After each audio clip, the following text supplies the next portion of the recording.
राधे राधे दोस्तों, आपका स्वागत है आपके चैनल जिसका नाम है भारत की कहानियां। आज हम आपको एक कहानी सुनाने जा रहे हैं जिसका नाम है पंछी बोला चार पहर। अगर आप हमारे YouTube चैनल पर नए हैं तो पहले चैनल को सब्सक्राइब कीजिए, वीडियो को लाइक कीजिए, शेयर कीजिए और कमेंट करके जरूर बताना आपको ये कहानी कैसी लगी। तो आज की कहानी स्टार्ट करते हैं। पुराने समय की बात है। एक राजा था, वह बड़ा समझदार था और हर नई बात को जानने का इच्छुक रहता था। उसके महल के आंगन में एक बड़ा सा पेड़ था। रात को रोज नियम से एक पक्षी उस पेड़ पर आकर बैठता और रात के चारों पहर के लिए अलग अलग चार तरह की बातें कहा करता। पहले पहर में कहता, किस मुख दूध पिलाऊं, किस मुख दूध पिलाऊं। दूसरा पहर लगते बोलता, ऐसे कहूं न दीख, ऐसा कहूं न दीख। जब तीसरा पहर आता तो कहने लगता, अब हम करबू का, अब हम करबू का। जब चौथा पहर शुरू होता तो वह कहता, सब बामन मर जाएं, सब बामन मर जाएं। राजा रोज रात को जागकर पक्षी के मुख से चारों पहरों की चार अलग अलग बातें सुनता। सोचता पक्षी क्या कहता है, पर उसकी समझ में कुछ नहीं आता। राजा को चिंता बड़ी हुई। जब वह उसका अर्थ निकालने में असफल रहा तो हार कर उसने ब्राह्मण को बुलाया, उसे सब हाल सुनाया और उससे पक्षी के प्रश्नों का उत्तर पूछा। ब्राह्मण भी एक साथ उत्तर नहीं दे सका। उसने कुछ समय की मोहलत मांगी और चिंतित होकर घर चला आया। उसके सर में राजा की पूछी गई चारों बातें बराबर चक्कर काटती रही। वह बहुत सोचता रहा पर उसे कोई जवाब नहीं सूझा। अपने पति को हैरान देखकर ब्राह्मणी ने पूछा, तुम इतने परेशान क्यों दिखते हो, मुझे बताओ क्या बात है। ब्राह्मणी ने कहा, क्या बताऊं, एक बड़ी ही कठिन समस्या मेरे सामने आ खड़ी हुई है। राजा के महल का जो आंगन है वहां रोज रात को एक पक्षी आता है और चारों पहरों के नित्य नियम से चार अलग अलग बातें कहता है। राजा पक्षी की उन बातों का मतलब नहीं समझा तो उसने मुझसे उनका मतलब पूछा, पर पक्षी की पहेलियां मेरी समझ में भी नहीं आती। राजा को जाकर क्या जवाब दूं, बस इसी उधड़ बुन में हूं। ब्राह्मणी बोली, पक्षी कहता क्या है, जरा मुझे भी सुनाओ। ब्राह्मणी ने चारों पहर की बातें सुनी।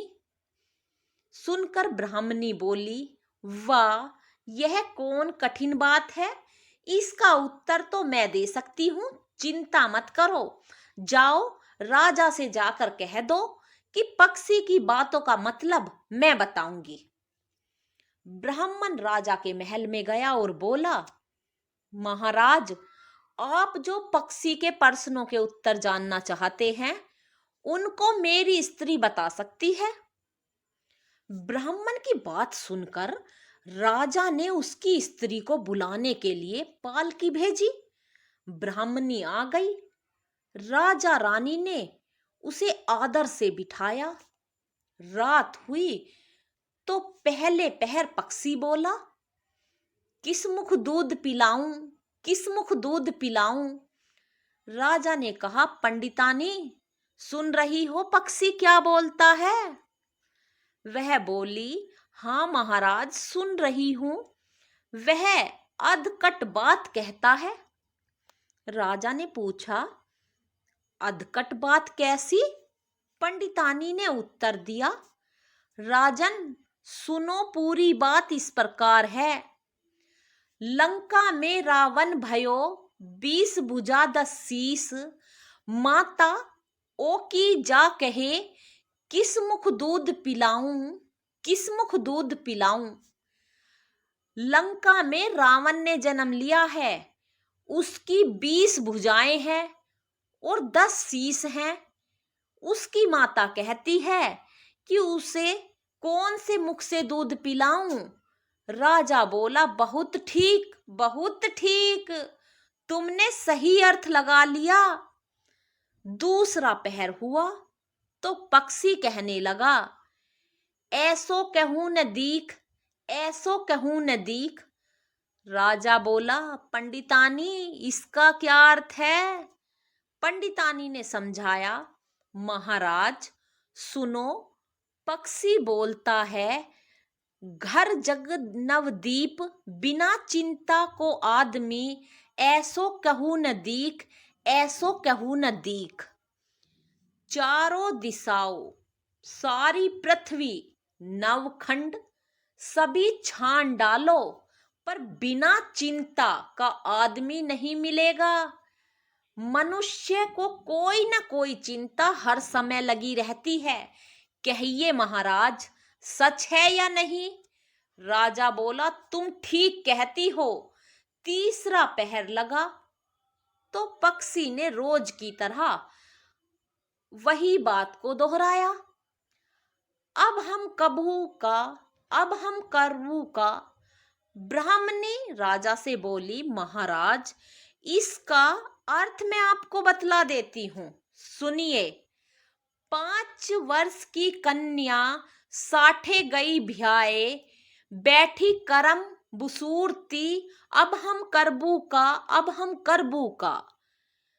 5 वर्ष की कन्या को 60 वर्ष के बूढ़े के गले बांध दो तो बेचारी अपना करम पीट कर यही कहेगी, अब हम करबू का, अब हम करबू का।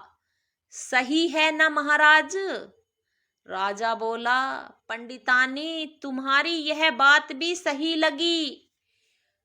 चौथा पहर हुआ तो पक्षी ने चोंच खोले, सब बामन मर जाएं, सब बामन मर जाएं। तभी राजा ने ब्राह्मणी से कहा, सुनो पंडितानी, पक्षी जो कुछ कह रहा है क्या वह उचित है।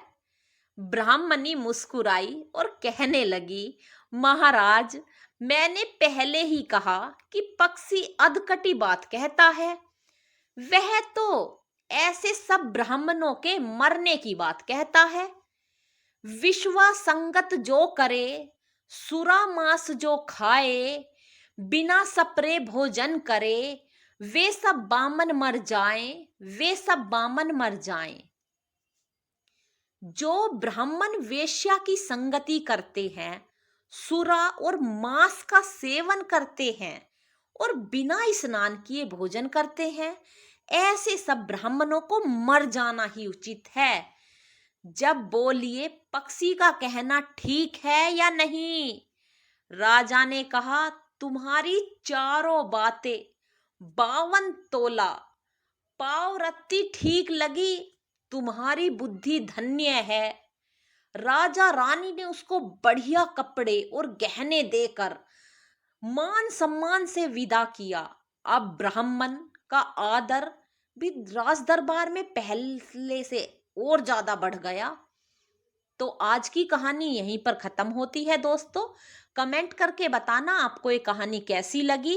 वीडियो को लाइक करना, शेयर करना और अपना सपोर्ट बनाए रखना। धन्यवाद दोस्तों।